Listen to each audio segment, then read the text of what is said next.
Muito boa tarde a todos e todas. Eu sou José Carlos Sousa, sou diretor de Serviços de Projetos Educativos na Direção-Geral da Educação. Estamos hoje, neste fim de tarde, de 26 de abril, aqui com mais um webinar, de alguns que temos vindo a realizar. Não quisemos deixar passar o 25 de abril sem o comemorarmos também de alguma forma, mas pelo menos aludirmos a ele, e portanto este webinar denomina-se Participação Democrática e o Valor do Voto.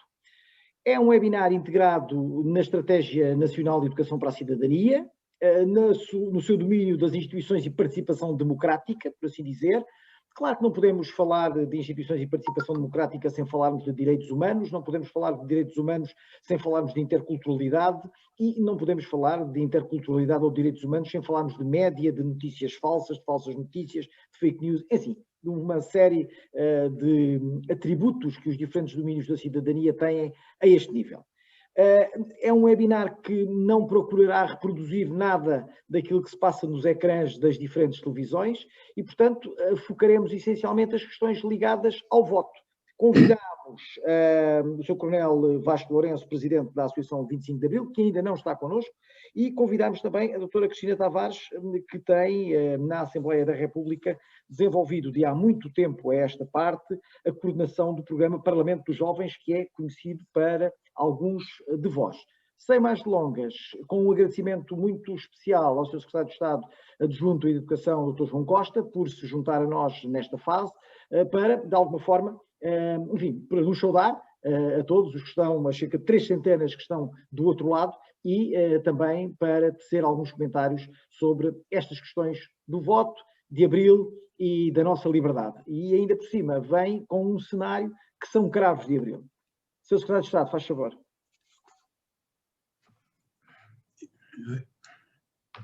Ligar a câmara, por favor. Muito boa tarde. Muito obrigado, José Carlos, não só por me dar a palavra, mas também por todo o trabalho que a equipa que coordena na Direção-Geral da Educação tem vindo a fazer em toda esta componente da cidadania, mesmo quando ela suscita, às vezes, algum debate público, algumas tomadas de posição em relação à sua própria existência.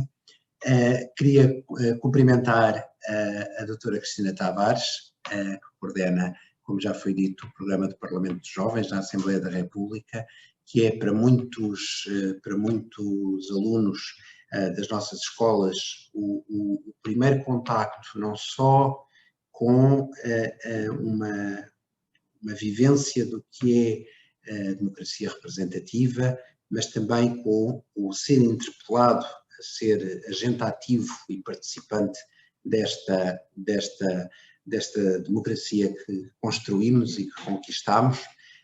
E cumprimentar também, não sei se já está presente, o Coronel Vasco Lourenço, da Associação 25 de Abril, por quem tenho enorme estima e, sobretudo, a enorme gratidão de poder já ter crescido em democracia e de nem sequer sonhar, porque eu era muito novinho quando se deu o 25 de Abril, nem sequer sonhar o que seria a alternativa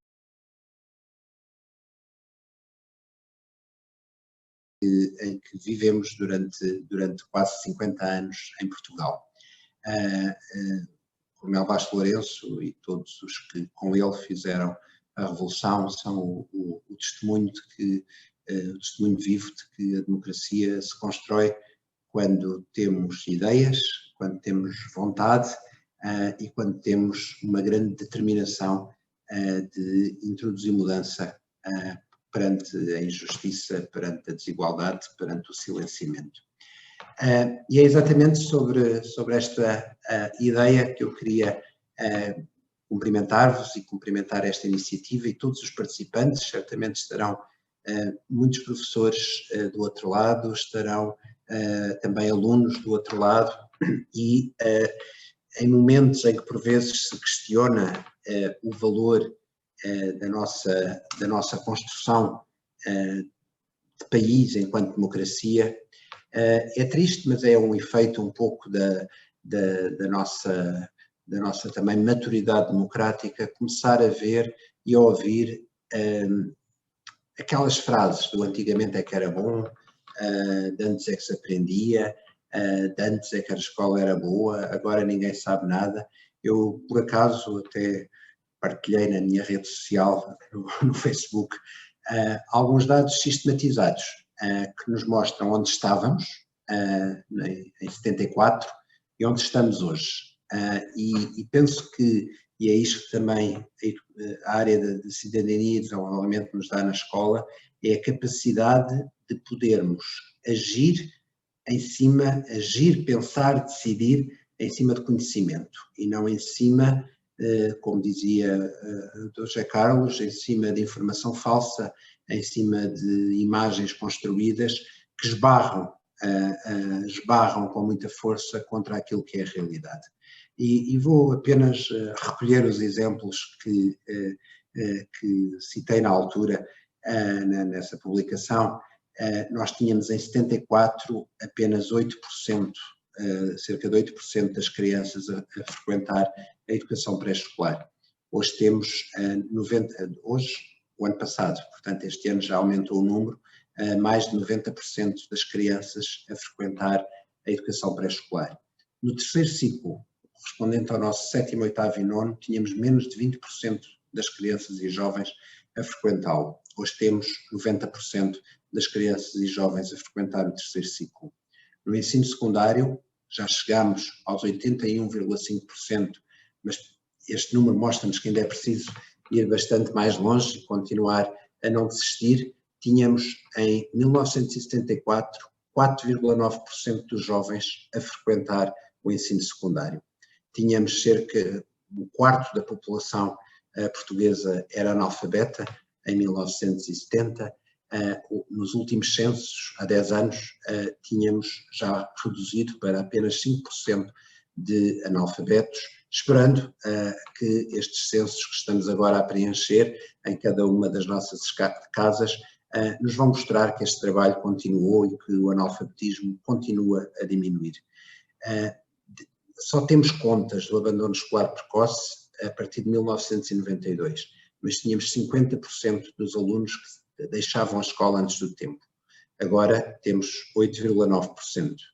Tínhamos em 74 só 70 mil professores no sistema, hoje temos 146 mil, quase 147 mil. No momento em que até há, infelizmente, menos crianças e menos jovens do que havia em 1974. Tínhamos taxas de retenção do 4º para o 5º ano, para o atual 5º ano, na ordem dos 80% em 1974 e hoje temos 1,7% de alunos que já não encontram o insucesso como única porta para continuarem a sua vida. E há um dado que eu gosto particularmente, nem precisamos de recuar tanto. Em 1997 tínhamos 164 bibliotecas em escolas públicas, hoje, 2020, temos 2.494. Por que é que eu trago estes números? Para dizer que, muito claramente, não, antigamente não era bom. Antigamente não chegava, e sobretudo não chegava a todos. E não se aprendia mais, aprendia-se menos, porque eram menos os que aprendiam.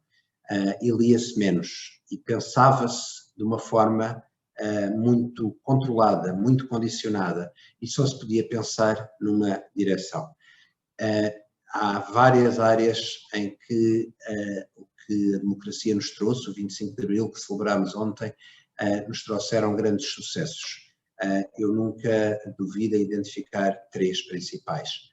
O nosso Serviço Nacional de Saúde, que, como vimos, posto à prova nestes 2 anos de uma forma que não julgávamos ser possível, foi um serviço que respondeu e tem respondido à preservação das nossas vidas e da nossa saúde, mesmo num contexto tão inesperado. Uma outra grande conquista é o nosso poder local. O que acontece nos nossos municípios foram as câmaras, as juntas de freguesia, que infraestruturaram um país que em 1974 não tinha saneamento básico para grande parte da população, não tinha água potável, não tinha água nas torneiras, não tinha iluminação pública, e tudo isso aconteceu, e aconteceu muito rapidamente. E também o nosso sistema educativo, a nossa escola pública em particular, e todos estes sucessos que temos conquistado, é também, para além de olhar para os números, é também interessante ver alguns gráficos existentes em que vemos que não foi uma evolução normal, porque nós tínhamos linhas contínuas de baixos desempenhos, de taxas muito baixas, e é a partir de 75, 76 que começam a disparar até aos números que temos hoje. Portanto, a democracia trouxe-nos o acesso à educação, a democracia garantiu que mais crianças, mais jovens, quase a totalidade da população, começou a poder sonhar, transformar a sua vida, porque tinha escola.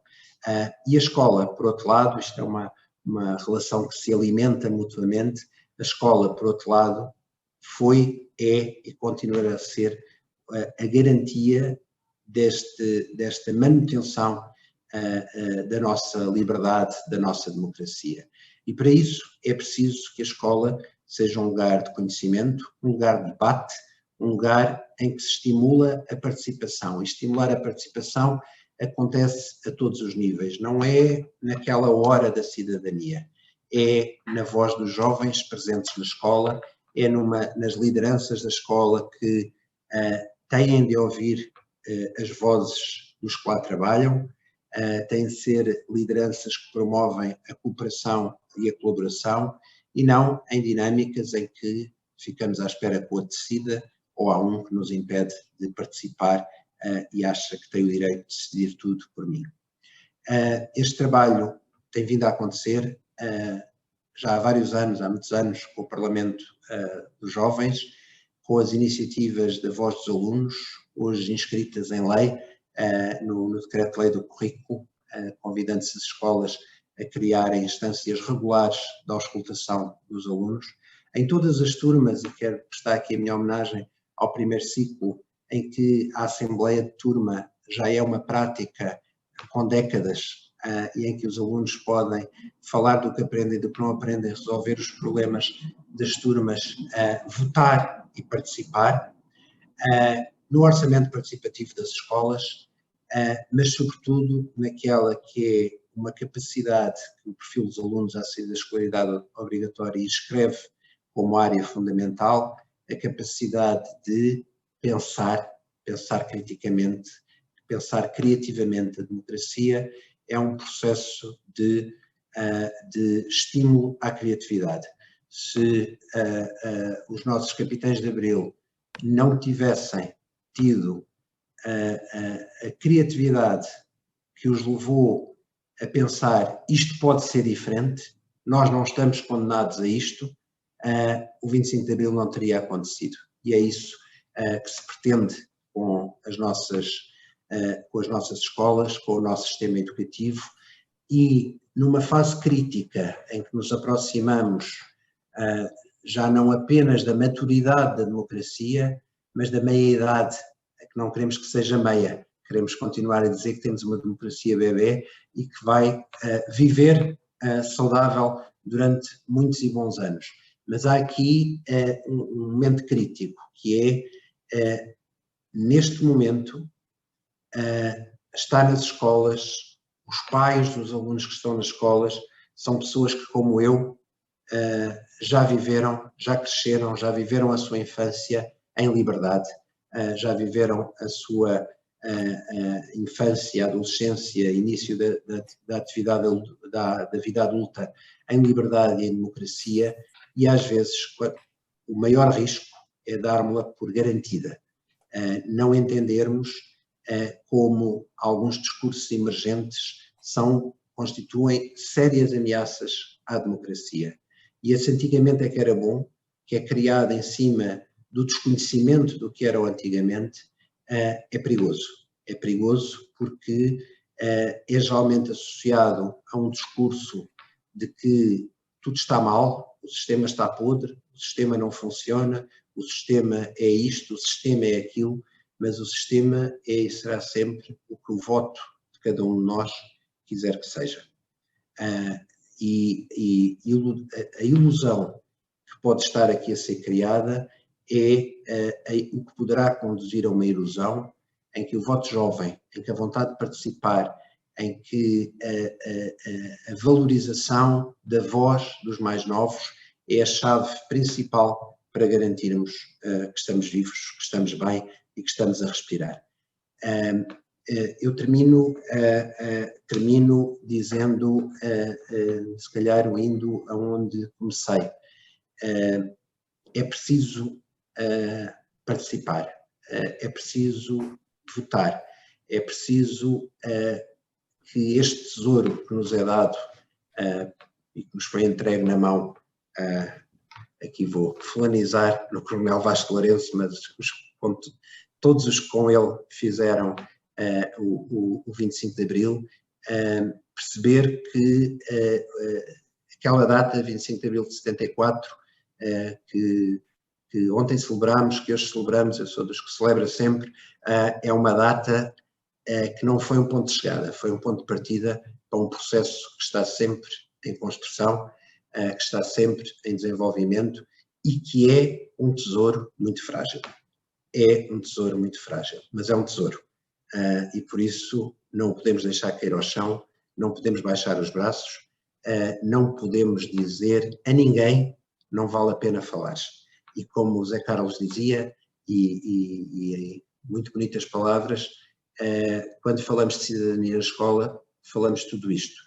Falamos do valor do multiculturalismo, falamos do valor dos direitos humanos, falamos do valor, ainda hoje de manhã estivemos juntos a apresentar o referencial para a educação para o mundo do trabalho, os direitos de quem trabalha, a dignidade no trabalho, a proteção do nosso ambiente, porque tudo isto tem a ver com opções, tem a ver com o quanto nós nos podemos envolver, porque não queremos uma cidadania de papel e lápis, de saber, este senhor que está no nosso ecrã é uma figura histórica, é muito mais, não estou a falar de mim, estou a falar do Coronel Vasco Lourenço, não é apenas uma página de um manual escolar, é sim alguém que no seu tempo pôde fazer, continua a fazer e que nos dá o exemplo para nós que somos mais novos, eu já não tanto, mas sobretudo para aqueles que estão agora nas escolas, são mais novos, também poderem dizer que querem fazer parte,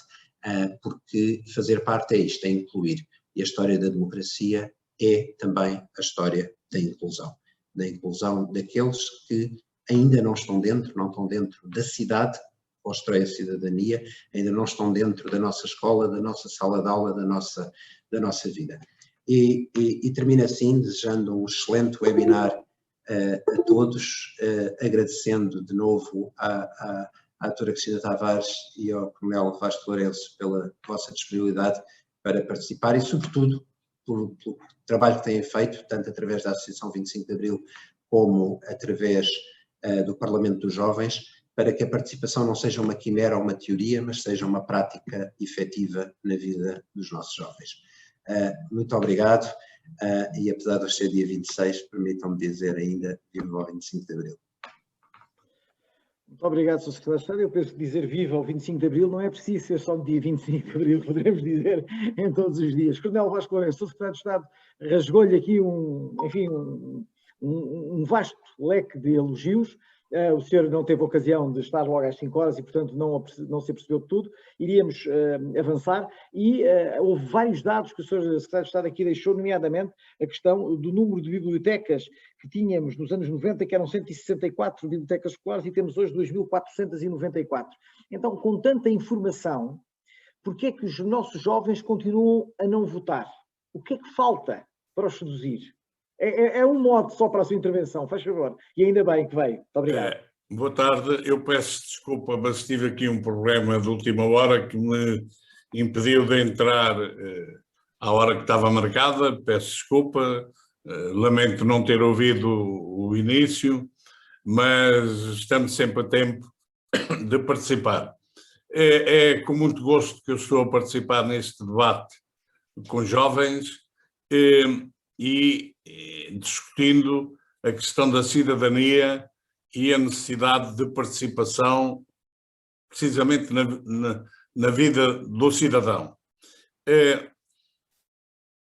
Eu costumo dizer que uma das coisas que tenho mais saudade na vida é dos tempos que se seguiram ao 25 de Abril, 74, 75, em que os portugueses, as portuguesas e os portugueses, e talvez em primeiro lugar até as portuguesas, porque até aí as mulheres tinham os direitos extraordinariamente condicionados e, de facto, felizmente e bem, se há alguém que ganhou com o 25 de Abril foi a mulher portuguesa,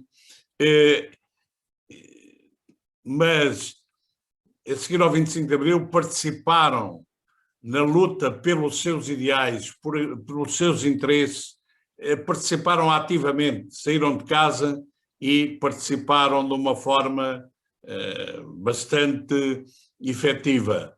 É evidente que poder-se-á dizer cometeram-se erros, bem, só não comete erros, eu costumo dizer, só não se queima quem não mete as mãos no lume. Quem não faz nada não pode cometer erros, mas também não comete coisas boas. E, portanto, eu sou daqueles que considero que é um crime não participar na vida cidadã. O deixarmos para outros que decidam dos nossos próprios interesses, sem nós tomarmos também parte nessa decisão, é efetivamente uma coisa que de todo em todo não é explicável, não é aceitável. Hoje Portugal, e agora agarro nesse aspecto do número de bibliotecas, hoje Portugal, comparado com o que era há 47 anos, antes do 25 de Abril, não há comparação possível. E hoje estamos claramente melhor em todos os setores do que estávamos há 47 anos. Há coisas que estão mal, tem havido retrocessos, tem havido avanços e depois tem-se vindo a perder algumas conquistas que se conseguiram obter. É uma realidade, mas é uma realidade que faz parte da vida normal. Mas não é possível comparar porque a distância é enorme entre o Portugal naquela altura e o Portugal de hoje. A educação é um setor onde houve um avanço extraordinariamente grande. Enfim, antes do 25 de Abril já estava um pouco melhor do que quando eu era jovem estudante, mas ainda havia só aquilo que era o ensino, que hoje é o ensino secundário e que se chamava liceu, ainda havia só liceus, portanto escolas secundárias, nas capitais do distrito. E um indivíduo que quisesse estudar no ensino secundário, além do primário, portanto, tinha que sair para a capital do distrito, com despesas grandes e com incómodos ainda maiores. Eu, enfim, como digo, já foi nos anos 50 que eu fiz a minha instrução primária, mas quando terminei a instrução primária e fui estudar para o liceu, como na altura se chamava o secundário, da minha aldeia, que ficava a 17 quilómetros da cidade de Castelo Branco, onde havia, como capital do distrito, havia um liceu. Fomos apenas 2 jovens, eu e uma rapariga, para frequentar esse liceu. Portanto, isto mostra o atraso que havia. Hoje, felizmente, o ensino está acessível a todos os jovens, todos podem estudar, aprendam, peçam aos vossos avós que vos contem o que era o Portugal de então, façam a comparação e não se admitam, lutem por aquilo em que acreditam, lutem pelos vossos interesses, não deixem que os outros decidam por vós naquilo em que vocês têm uma cota-parte de responsabilidade para decidir. E só assim é que se podem alterar as políticas com as quais nós não concordamos. Porque se não concordamos com o que os políticos estão a fazer, como ontem dizia o Presidente da República, num debate que teve com jovens na Presidência da República, onde eu estive, se não concordam, mudem os políticos. Portanto, contribuam com o vosso voto para mudar os políticos, mas não vão atrás de sereias encantadoras ou encantadas, não vão atrás de promessas de demagogos, de oportunistas que, como a história nos demonstra, prometem tudo e mais alguma coisa para logo de seguida esquecer na prática. E a história ensina-nos que quem defende posições extremistas normalmente usa a demagogia para atingir o poder e, uma vez no poder, esquece tudo aquilo que prometeu e procede de forma oposta àquela em que prometeu que ia agir.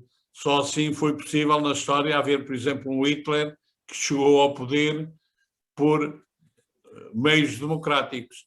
A democracia não é perfeita, não há democracias perfeitas, mas, apesar de tudo, é preferível uma democracia com defeitos a uma ditadura, entre aspas, sem defeitos.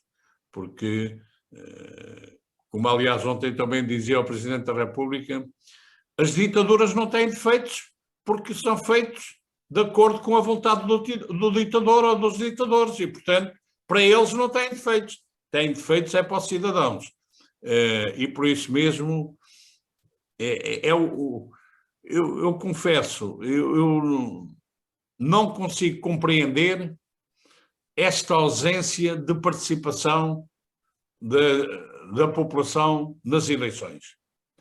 E deixo aqui só para vos mostrar, só um pequenino exemplo para vos mostrar a vontade de votar, ou a não vontade de votar. Antes do 25 de Abril, também se realizavam eleições entre aspas. E realizou-se uma eleição para o Parlamento, que na altura se chamava Assembleia Nacional, em outubro de 1973. Os cadernos eleitorais para essas eleições, de toda a população portuguesa que tinha direito a voto, e portanto estava inscrito nos cadernos eleitorais, tinha 1.500.000 eleitores inscritos. Quando, no dia 25 de abril de 1975, portanto um ano depois do 25 de abril, que derrubou a ditadura, nós fizemos as primeiras eleições livres em Portugal para a Assembleia Constituinte, os cadernos eleitorais tinham 6.200.000 eleitores. Isto é, a mesma população, como toda a gente passou a ter direito a votar, a mesma população aumentou, portanto, mais de 4 vezes o número de cidadãos que podiam votar. E nessa primeira eleição, caso talvez único na história universal, nessa primeira eleição, desses 6.200.000 eleitores, foram votar, no dia 25 de abril de 75, 82%, passou dos 82%, não chegou aos 83%, não, peço desculpa, 98%, não chegou aos 99% de eleitores. Depois, eu estava a confundir porque o que houve, o número de 82%, vírgula qualquer coisa, foi o número de deputados que depois veio a aprovar, no dia 2 de abril de 1976, a Constituição da República. Mas às primeiras votações acorreram às urnas mais de 98% dos 6 milhões e 200 mil eleitores inscritos. Isto mostra, portanto, depois as pessoas começam a acomodar-se, começam a julgar que não vale a pena, começam a ser convencidos pelas vozes das sereias que tentam encantar as pessoas, e não fazem um esforço para ir votar, e, resultado, deixam aos outros que vão lá votar a possibilidade de decidir, inclusive em nome deles, e depois queixam-se a seguir. Eu também tenho bem presente na memória que em 1980, em Portugal, numa das eleições, formou-se uma aliança, a chamada Aliança Democrática, ou AD, que, portanto, dos partidos democráticos à direita, formou-se e ganhou as eleições. Ganhou as eleições com 50 qualquer coisa de votos, com maioria absoluta. O que é que nós assistimos passado menos de um ano? Eu via montes de pessoas na rua com o autocolante na lapela a dizer: eu não votei AD. E eu só perguntava: se há tanta gente a dizer que não votou AD, afinal quem é que terá votado AD? Eles ganharam as eleições. E, portanto, eu não me posso queixar da solução que quem ganha as eleições depois põe no terreno se eu não tiver participado nas eleições. Deixe de ter autoridade moral para criticar seja o que for. E, por isso, a minha convicção, o meu apelo vai neste sentido. Votem, não fiquem em casa, tirem as castanhas do lume, tirem as sardinhas das brasas, mesmo que queimem os dedos, mas participem, não deixem de participar como cidadãos de pleno direito que, felizmente, depois do 25 de Abril, todos nós temos. Antes do 25 de Abril, os cidadãos não tinham este direito. E para a introdução eu ficava aqui. Obrigado. Sim, senhor. Sr. Coronel, muito obrigado. Foi uma introdução já com muita substância, diria assim, e leva-nos aqui a pensar objetivamente neste aspecto que referenciou, as eleições de 75, com os 98% de votantes, os mais de 98% de votantes, e, por exemplo, as eleições presidenciais de há pouco tempo, as últimas que tivemos, com mais de 60% de abstenção. Portanto, há aqui um patamar diferenciado que, enfim, nos fomos acomodando de alguma forma e que é preciso, por um lado, não nos resignarmos e, por outro lado, tirarmos as sapatas e as sandálias e o que seja, e irmos à luta, irmos ao voto e irmos persistentemente avançar com isso. É também isso que a Assembleia da República, através do programa do Parlamento dos Jovens, tenta fazer. Temos connosco a Cristina Gomes, a doutora Cristina Gomes, Tavares Gomes, que tem a seu cargo na Assembleia da República este projeto desde 2018, embora trabalhe desde 2006 na Assembleia da República. Eu nem fiz uma grande apresentação do Sr. Coronel Vasco Lourenço, porque, enfim, posso dizer que ingressou na Academia Militar, onde se licenciou em Ciências Militares da Infantaria. Se calhar é a única coisa que não se conhece assim tão bem do Sr. Coronel Vasco Lourenço. Dizer-vos, e quero aqui publicamente também fazê-lo, agradecer quer à Assembleia da República, quer à Associação 25 de Abril, que connosco promoveram o referencial das instituições de participação democrática, que espero dentro de pouco possamos levá-lo também à discussão pública, e foram duas instituições que estiveram connosco na construção deste referencial, que não sendo um referencial prescritivo, o Sr. Secretário de Estado falava que hoje de manhã tínhamos estado na apresentação do referencial do mundo do trabalho, é um outro referencial que pode também ajudar a que estes aspectos possam ser trabalhados de uma forma um pouco mais interligada nas próprias escolas. E, portanto, este é também um desafio e um agradecimento que queria deixar aqui publicamente. Caríssima Cristina Tavares, faz favor.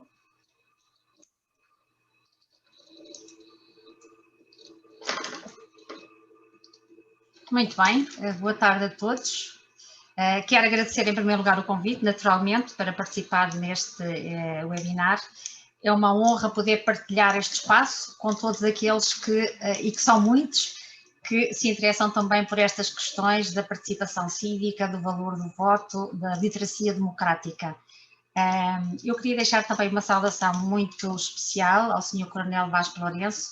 É a primeira vez que partilho um painel com o Sr. Coronel, mas tendo nós comemorado ontem o dia 25 de Abril, não podia deixar de dizer que, se não fosse a ação do senhor Coronel e de tantos outros capitães de Abril, não estaríamos provavelmente hoje aqui a discutir estas questões, pelo menos nos termos em que estamos a fazê-lo.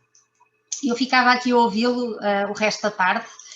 Tem factos, histórias mais interessantes para contar, ainda por cima vividas na primeira pessoa, e portanto é um gosto partilhar este painel com o Sr. Coronel. Tendo então, como dizia, tendo-se comemorado o 25 de Abril ontem, 47 anos depois, é natural que nos questionemos sobre o estado da nossa democracia. Como é que está a nossa democracia? E eu trouxe aqui o resultado de 2 estudos.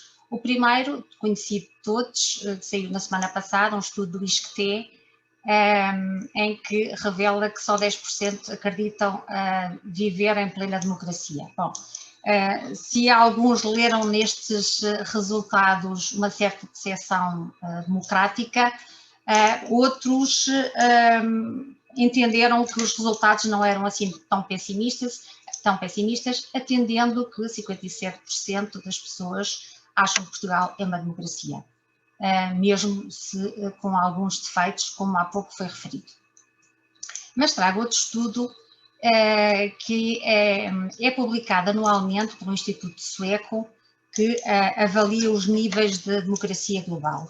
E, portanto, posiciona Portugal este ano, portanto 2021, no 18º lugar no ranking das democracias mundiais. Eu gostava só, enfim, em termos de curiosidade, de referir que no ano passado Portugal encontrava-se no 7º lugar. E, portanto, mesmo no 18º, estamos a falar de um relatório que avaliou então os níveis de democracia em 144 países e, portanto, diria que é um lugar muito honroso para Portugal. Mas, segundo o mesmo relatório, Portugal apresenta falhas ao nível da participação política dos cidadãos. Portanto, Portugal, neste particular aspecto, posiciona-se no lugar 44 da tabela. De facto, nas últimas décadas, nós temos assistido a um aumento da abstenção e nos atos eleitorais, principalmente por parte dos jovens. Apesar dos indicadores de que já falaram o Sr. Secretário de Estado e também o Sr. Coronel, que são positivos, das mudanças que se operaram ao longo destes anos, há de facto alguma desafeição, alguma desconfiança em relação ao funcionamento das instituições e dos seus atores políticos. E, por outro lado, uma atração, em particular dos mais jovens, pelos discursos mais populistas, digamos assim. E, portanto, como todos nós compreendemos, o afastamento dos jovens da política tem repercussões ao nível da qualidade da democracia, fragilizando-a, enfraquecendo-a, porque, de facto, é fundamental que todos nós participemos, que todos nós demos o nosso contributo. Criticar é fácil, dizer que antigamente é que era bom é fácil, mas cabe a cada um de nós também organizar-nos, juntar-nos, apresentar-nos propostas concretas para que depois os nossos políticos possam olhar para elas e decidir se têm ou não validade, se podem ou não ser concretizadas. E, portanto, esta reconciliação com as instituições democráticas é fundamental para o futuro da nossa democracia.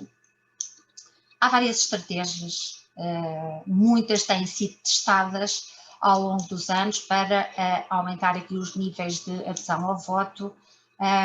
Nós diríamos que nem todas têm sido bem-sucedidas, não é? porque os níveis de abstenção continuam muito elevados, ainda mais junto dos mais jovens. E, portanto, cabe a cada um de nós, individualmente ou em conjunto, fazer a sua parte.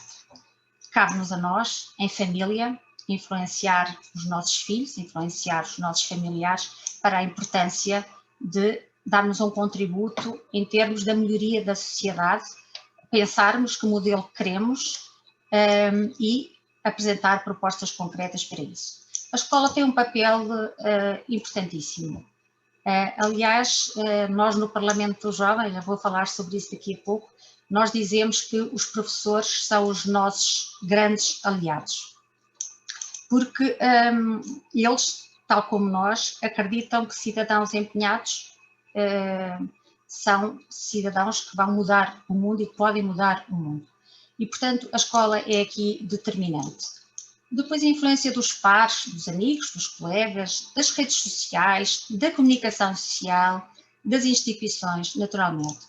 E, portanto, há necessidade de, em conjunto, encontrarmos estratégias para promover esta tal participação democrática e este desejo de participar, de dar um contributo para mudar o estado das coisas. Como disseram, eu coordeno o programa Parlamento dos Jovens há praticamente 3 anos. Seria interessante perceber das pessoas que nos estão a ouvir, se conhecem o Parlamento dos Jovens, se nunca ouviram falar deste programa ou se já participaram. Provavelmente a minha intervenção poderia ser diferente. De qualquer modo, não vou amassar-vos com pormenores. Estou disponível por e-mail, por telefone, para poder esclarecer todos aqueles que pretendem obter mais informações sobre este programa. Gostava de vos dizer que este programa foi criado em 1995 pela então deputada Julieta Sampaio, que ainda hoje acarinha este programa e que sentiu a necessidade de facto de criar um projeto que pudesse pôr os jovens, na altura as crianças, que eram crianças bem mais jovens do que agora. Nós agora trabalhamos com jovens a partir do 2º ciclo, na altura eram crianças no 1º ciclo e, portanto, a então deputada Julieta Sampaio considerou que as crianças tinham uma palavra a dizer e que era o momento da Assembleia da República criar um programa que as ouvisse, que as fizesse dar o seu contributo relativamente a questões concretas. É isso que estamos a fazer, é isso que tentamos fazer, continuar a fazer, e o que posso dizer é que os objetivos fundadores que se mantêm são hoje ainda atuais e, portanto, o que se pretende com este programa é essencialmente estimular o interesse e o gosto pela participação cívica e política, dar também a conhecer as regras do debate parlamentar e, muito importante, é proporcionar a experiência de participação em processos eleitorais. Esta participação começa na escola. Portanto, daqui a pouco vou explicar só como é que se desenvolve o programa, mas os jovens têm a possibilidade de participar em diversos processos eleitorais ao longo do ano letivo. Os níveis de adesão têm, de facto, evoluído, o que é demonstrativo do interesse dos jovens por estes programas, ou por este programa de educação para a cidadania, mas também dos seus professores, que dão um impulso inquestionável na participação dos jovens. E, portanto, temos tido uma crescente adesão e, pela primeira vez, nesta edição, ultrapassamos as 1000 escolas inscritas, que nos deixa, de facto, muito orgulhosos. Como dizia, o programa desenvolve-se ao longo do ano letivo. Portanto, começa com as sessões nas escolas, depois da inscrição das escolas, há sessões nas escolas, entre outubro e janeiro. Temos depois sessões distritais e regionais e, finalmente, as sessões nacionais na Assembleia da República. Gostaria de dizer que todas estas fases incluem a participação de deputados da Assembleia da República. Na fase das sessões escolares, os jovens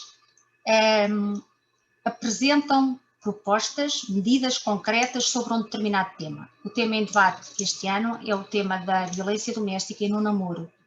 Portanto, os jovens organizam-se em listas e apresentam propostas concretas sobre o tema em debate. Para a apresentação destas propostas, recorrem não só a debates, a um debate com um deputado da Assembleia da República, mas também com especialistas da área, com professores, etc. Nestas sessões elegem os seus representantes para as sessões ao nível dos distritos e das regiões autónomas. Aí, cada escola apresenta o projeto de recomendação e aí se elegem os representantes que participam na sessão nacional. No ano passado, portanto em 2020, estávamos precisamente a meio das sessões distritais, quando, por força da pandemia, tivemos de interromper os trabalhos. Portanto, retomámos este ano, infelizmente não em regime presencial, como os jovens prefeririam, naturalmente, mas tivemos de avançar, para terminar esta edição, avançar com sessões por videoconferência. Estamos a fazê-las, estão a correr muito bem, curiosamente, enfim, melhor do que estávamos à espera, e vamos agora começar a organizar as sessões nacionais, que também terão de ser por videoconferência. Há pouco falávamos no afastamento dos jovens e da desafeição em relação às instituições democráticas, mas a experiência que temos é que, de facto, os jovens vêm à Assembleia da República com muito gosto, não só provavelmente por ser um dia diferente, percebe-se que gostam de estar na Casa da Democracia, percebe-se que gostam de interagir com os deputados, interessam-se, fazem perguntas, há um espaço para isso e, portanto, isso dá-nos muito alento por perceber que há um empenho verdadeiro por conhecer um pouco mais e por quererem apresentar propostas concretas em relação a questões que lhes dizem respeito. Estou quase a terminar, queria só deixar-vos aqui duas outras reflexões que nós fazemos habitualmente. Então, qual é o resultado do trabalho desenvolvido pelos jovens ao longo do ano? É a aprovação de uma recomendação final à Assembleia da República sobre o tema em debate. Portanto, todas as medidas que são aprovadas nas escolas são depois discutidas e eleitas ou selecionadas nas sessões distritais, e aí são também escolhidos os projetos que são discutidos na Assembleia da República. Portanto, no final é aprovada uma recomendação final sobre o tema em debate. Os jovens perguntam todos os anos aos deputados da Assembleia da República o que foi feito do projeto de recomendação que aprovamos no ano passado. O que é que fizeram às medidas que apresentamos? E, de facto, a verdade é que nem todas as medidas propostas anualmente pelos jovens podem ter reflexo no processo legislativo, como bem compreendem. Aliás, são recomendações. E, portanto, nós costumamos dizer, os deputados também, que mais importante ou tão importante como o resultado é o processo. E o processo vale sempre a pena, e os jovens tendem a concordar com isso. É natural que queiram ver as suas medidas refletidas, alguns, pode ser iniciativas legislativas ou outras, mas de facto reconhecem que o processo é muito importante para o crescimento deles enquanto cidadãos ativos. Há outra questão que também nos preocupa, que tem a ver com o impacto da participação dos jovens no programa em termos do futuro do exercício da sua cidadania. Eu penso que seria interessante fazer um estudo precisamente sobre isto. Aliás, nós tivemos um contacto já de 2 jornalistas que nos pedem os nomes dos participantes desde 1995 para perceberem onde andam, o que fazem, no fundo, para terem noção deste impacto da participação dos jovens no programa. É verdade que temos alguns deputados que participaram enquanto estudantes no Parlamento dos Jovens. Temos nesta altura uma deputada ao Parlamento Europeu, que também participou no Parlamento dos Jovens, E temos o testemunho de tantas outras pessoas que, entretanto, vamos conhecendo e que nos falam da importância de terem, então, participado no programa. Nós fizemos um vídeo que está no nosso site, no âmbito da comemoração dos 25 anos do Parlamento dos Jovens, que dá conta precisamente de alguns desses testemunhos. Mas eu, para terminar, gostava de vos deixar o testemunho de alguns jovens e que foram publicados no jornal O Regional. De facto, estes testemunhos chegaram-me à mão, assim, por acaso, a semana passada, foram publicados alguns deles a semana passada, outros já há 2 semanas.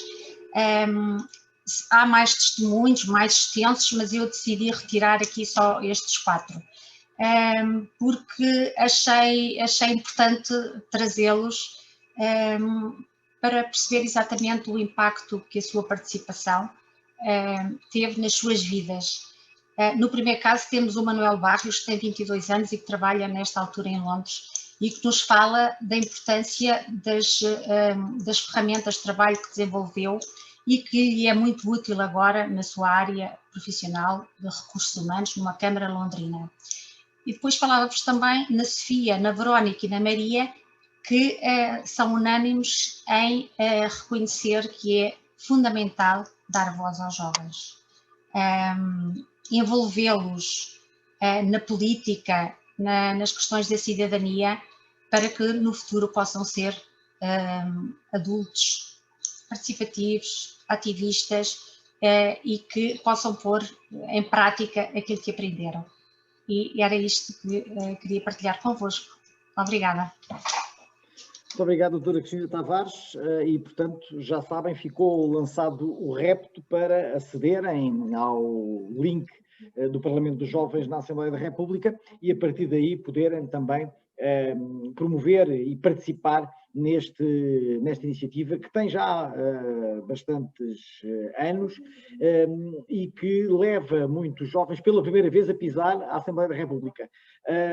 Referiu aí uma nota, que eu não pude deixar de registrar aqui no meu book, que disse que nem todas as propostas dos jovens depois são recomendações, nem todas veem à luz do dia, por assim dizer.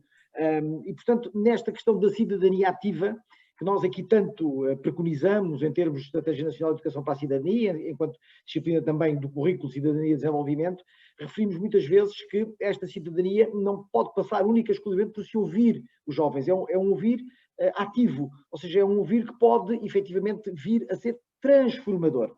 Percebo, e percebemos todos os que estamos aqui, que nem todas as recomendações podem efetivamente depois fazer lei, por assim dizer. Mas temos de ter, e penso que a Cristina e todos os outros da Assembleia da República terão isso em linha de conta, a relevância que tem para um jovem poder participar, nem que seja através dessa recomendação, em algo que depois é plasmado em lei. E, portanto, tudo isso é muito, diria mesmo, empolgante para os jovens, e essa é a grande virtude, claramente, do programa. Muito obrigado, Cristina. Sr. Coronel, estamos aqui quase nas 6, o tempo voa, mas eu não queria terminar sem lhe perguntar, nós tivemos, enfim, das cerca de 300 inscrições que tivemos para este webinar, tivemos uma centena de perguntas, algumas delas, tal como eu disse de início, nós não procuramos reproduzir linhas editoriais de televisões, esse não é claramente o nosso fórum, e, portanto, essas perguntas ficam à margem, por assim dizer, mas algumas das perguntas que nos chegaram, e pegando também na participação da Associação 25 de Abril e da Assembleia da República no referencial das instituições de participação democrática, há uma pergunta colocada por uma senhora professora que diz o seguinte: seria interessante haver mais disponibilidade dos autarcas, ministros e deputados para se colocarem à escola para promover a participação democrática? Acha que esta participação, Sr. Coronel, acha que esta participação democrática poderia ser, enfim, valorizada pela presença dos intervenientes na parte política, independentemente de ser a política mais partidária ou menos partidária, como o senhor também muitas vezes refere, a parte política tem que ser vincada nas escolas e tem que ser pela educação que nós podemos fazer a transformação do país, certo? Bem, quero cumprimentar a Cristina Tavares e dizer que tive muito gosto em ouvir. Essa questão que o Sr. Doutor me põe entronca com um dos problemas principais que eu considero que tem a prática democrática, pelo menos em Portugal, que é o alheamento, a separação que os eleitos normalmente promovem em relação aos eleitores depois de serem eleitos. Fazem as promessas todas, obtêm o seu objetivo, são eleitos e depois deixam de ter uma ligação permanente com os eleitores, que eu penso que é essencial para que a democracia se concretize. É evidente que não podia estar mais de acordo com o facto de que os agentes políticos, aos vários níveis, deviam, dentro das suas possibilidades, deviam promover contactos com a juventude, com as escolas, para, primeiro, transmitirem o que pensam, os seus projetos, mas também, não menos importante, ouvir o que os jovens pensam para condicionar os seus posicionamentos políticos enquanto políticos. Infelizmente isso passa-se pouco. Eu aproveito para dizer que, no que diz respeito à Associação 25 de Abril, nós, uma das missões que nos impusemos a nós próprios é precisamente a do contacto com as escolas, com os jovens. Respondemos normalmente dentro daquilo que podemos, porque, como se deve compreender, os militares de Abril cada vez são menos, a militância também vai sendo menor, porque o cansaço, não só da idade, mas de andar durante muito tempo a fazer isto, também pesa, os incómodos que uma deslocação, porque nós, é bom que fique claro, não nos fazemos pagar por um tostão que seja para nos deslocarmos a uma escola, a uma autarquia, a uma coletividade, seja onde for. Eu costumo dizer que fizemos a conspiração e pagámos do nosso bolso a conspiração. Eu fiz mais de 20 mil quilómetros com o meu carro em 8 meses e meio que durou a conspiração para organizar tudo. Continuamos a pagar do nosso bolso as deslocações para irmos respondendo aos convites, às solicitações que nos colocam. Houve uma altura que ainda tivemos um acordo com o Ministério da Educação para nos pagarem as despesas de deslocação, mas até isso já terminou. Portanto, não nos queixamos, mas é evidente que a disponibilidade vai sendo cada vez menor. Podem também ter acesso a muito material de informação que nós temos no nosso site, nomeadamente um curso que fizemos para professores de História sobre a história contemporânea de Portugal. Está lá no site, podem-no consultar, podem copiar, enfim. Portanto, também sem qualquer custo, porque a Associação 25 de Abril não tem subsídios oficiais, vive dos apoios que vai conseguindo aqui e ali para apoiar concretamente alguns projetos e depois vive da cotização dos seus associados. Agora, esta separação dos eleitos face aos eleitores é de facto lamentável, e eu defendo que efetivamente os políticos, aos vários níveis, portanto, governamental, autárquico, regional, aos vários níveis, deviam ter mais disponibilidade para participar em contactos, em debates com os jovens. Eu posso dizer que ainda ontem o Presidente da República promoveu um encontro com jovens, enfim, que a Presidência da República selecionou e contactou, e solicitou-me e estivemos lá 4 capitães de Abril para esse debate que correu muito bem, com uma intervenção também muito boa do Presidente da República para encerrar. Portanto, é necessário, é fundamental intensificar a ligação aos jovens, o debate, a resposta a questões, e eu, dentro daquilo que me é possível, aqui estou para tentar responder a mais coisas que me queiram colocar. Sim, senhor.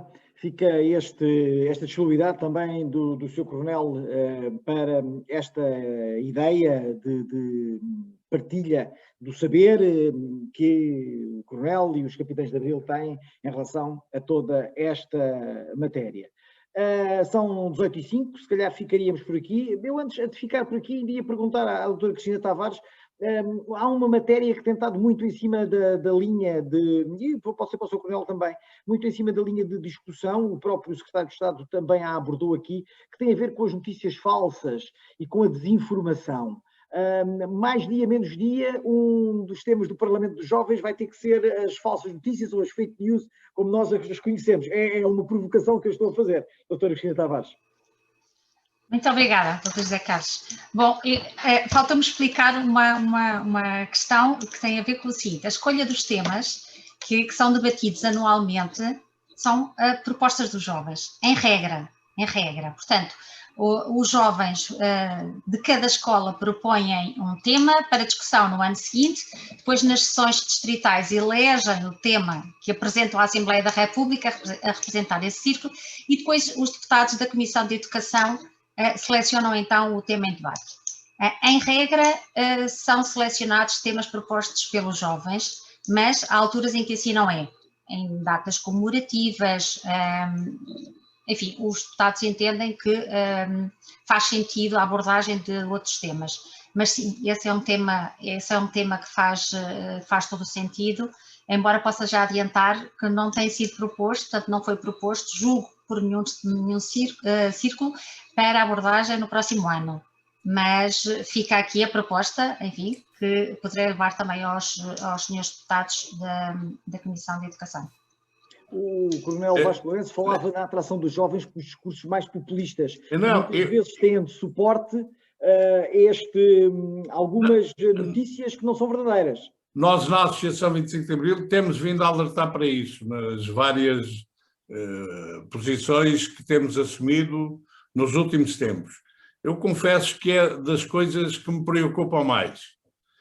Sempre fui uma pessoa que deu importância à verdade, não tenho jeito para mentir. Eu sei que normalmente é consensual que a política com verdade não atinge os seus objetivos de conquista do poder, e portanto que os políticos sentem muito de dizerem ou mentiras ou inverdades. Eu não sei, nunca soube fazer, e portanto isso me preocupa de tal maneira ou ainda mais quando isto atinge, por exemplo, nos Estados Unidos, o ex-presidente da República era especialista naquilo que eu não gosto de usar, porque não gosto de termos estrangeiros, nas fake news. Era um especialista. E, portanto, era desmentido, desmascarado permanentemente, mas continuava a afirmar como se fosse verdade. De facto, eu costumo usar uma expressão que se usava muito na minha aldeia, não sei se ainda usa, e só com pano encharcado nas trombas, mas de facto o homem, nós vemos o Bolsonaro a mesma coisa, e em Portugal isso também já está muito implantado.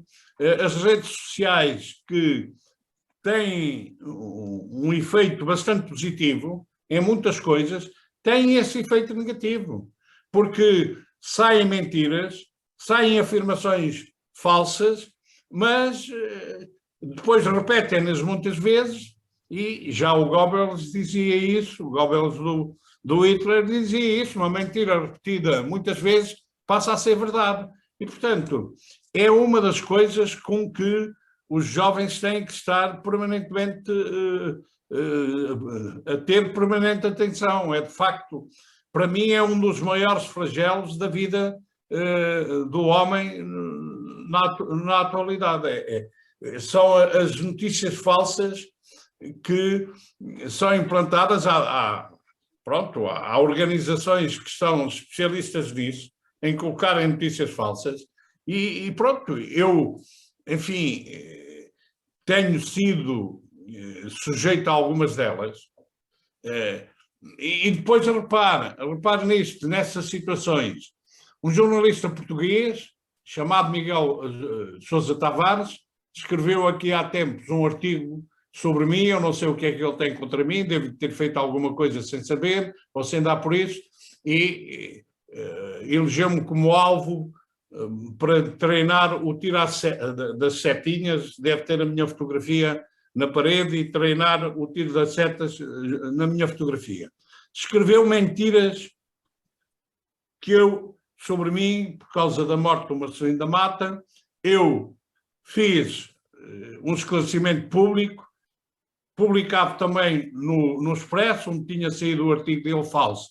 Em vez de me pedir desculpa, nunca me pediu desculpa, nunca se retratou publicamente, vem agora noutro artigo, por causa desta polémica à volta das comemorações populares do 25 de Abril, atirar-se outra vez a mim, com o desplante de dizer que eu, passado esse tempo todo, ainda não consegui perceber o que é que foi o 25 de Abril. Ele é que deve ser um mestre, um professor, que deve, uma cabecinha de ouro, que deve estar pronta a ensinar-me a mim o que é que foi o 25 de Abril. Mas isto é a situação que nós temos que enfrentar e que os jovens têm que estar permanentemente atentos, porque, infelizmente, nem tudo aquilo que é publicado, antigamente, quando era qualquer coisa publicada nos jornais, na comunicação social, era sinal de que era verdadeiro. Hoje, infelizmente, isso já não se passa assim.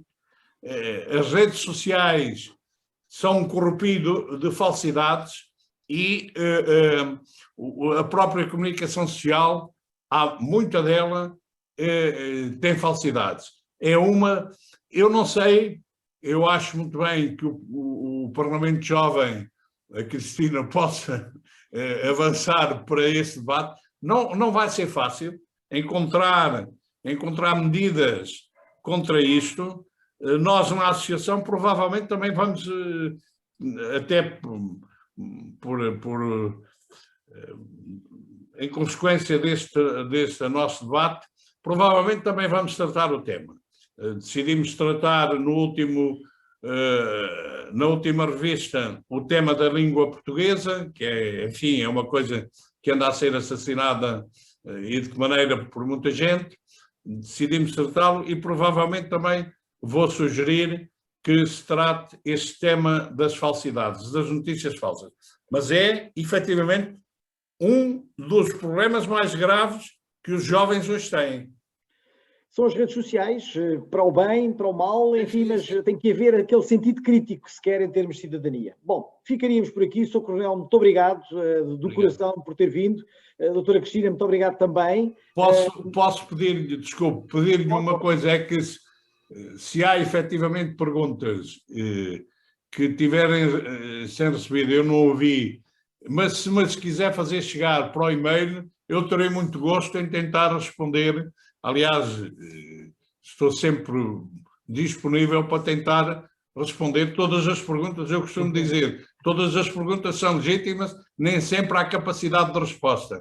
Mas se quiser fazer chegar, agradeço. Obrigado. Coronel, nós temos cerca de 70 ou 80 perguntas que vão de que forma podem efetivar o apoio das escolas para melhorar, formarem cidadãos ativos, como melhorar a participação nas eleições, que materiais recomendam para trabalhar este tema com alunos do 6º ano. Portanto, há aqui perguntas para toda a panóplia e que nós tentamos, de alguma maneira, sintetizar aqui também nas vossas comunicações. Portanto, o objetivo também é um pouco isso, mas eu faria chegar com certeza também estas perguntas. À doutora Cristina Tavares, os meus agradecimentos, dizer-lhe do Coronel Vasco Lourenço que ainda bem que conspirou, ainda bem que fez os 20 mil quilómetros no seu carro para estarmos hoje aqui em liberdade a falar e a discutir estas matérias. À minha equipa, Laurinda Ladeiras e Madalena Calado, os meus agradecimentos, ao Pedro Meireles também, que faz parte deste domínio das instituições de participação democrática, e ao Jorge Santos, que esteve no controle técnico, por assim dizer, da emissão. Muito obrigado, até um destes dias. Obrigado. E tudo bom. 25 Muito obrigada pela oportunidade. Boa tarde. Obrigado.